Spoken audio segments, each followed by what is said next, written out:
Pemirsa, Anda masih bersama kami di Buletin Sumatera Utara. Untuk memenuhi kebutuhan transportasi antar pulau dan meningkatkan kesejahteraan masyarakat, khususnya di Kepulauan Batu, Kabupaten Nia Selatan, Sumatera Utara, pemerintah Kabupaten Nia Selatan kembali menambah akses transportasi laut dengan tujuan membuka keterisolasian daerah serta meningkatkan program pembangunan pariwisata daerah.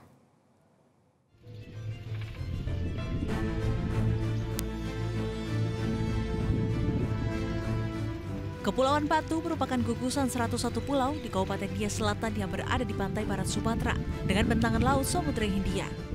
Melalui Dinas Perhubungan Kabupaten Nia Selatan, Pemkab Nia Selatan dalam waktu dekat akan mengoperasikan kapal penyeberangan antar pulau jenis Roro dengan panjang 13 meter dan lebar 8 meter yang diberi nama KMP Hafamati HF. Adapun kapasitas angkut maksimal terdiri dari 50 penumpang dan 15 kendaraan roda 2. KMP MTH memiliki jarak tempuh rata-rata berkisar 7 hingga 15 mil laut dengan rencana lintasan Dermaga Telo, Pulau Telo, Dermaga Luah Haida Nopono, Pulau Pono, Dermaga Sairu, Pulau Tanah Masa, dan dermaga lainnya yang tersebar di 7 kecamatan Kepulauan Batu, Kabupaten Nia Selatan.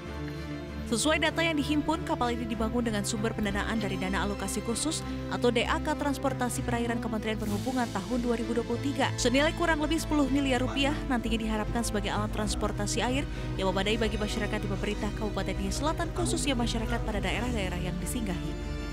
Wakil Bupati Nia Selatan Firman Giawa memastikan kapal Roro ini akan dikelola oleh pemerintah Kabupaten Nia Selatan yang bekerja sama dengan PT ASDP Indonesia Ferry Persero. Hal itu berdasarkan ketentuan Kementerian Perhubungan.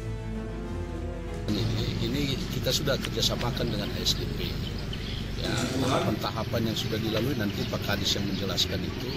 Ya, dan saya sudah pernah ikut Zoom ya menjelaskan dalam hal pengadaan kapal ini, dan kapal ini kita khususkan nanti adalah hanya khusus di kepulauan.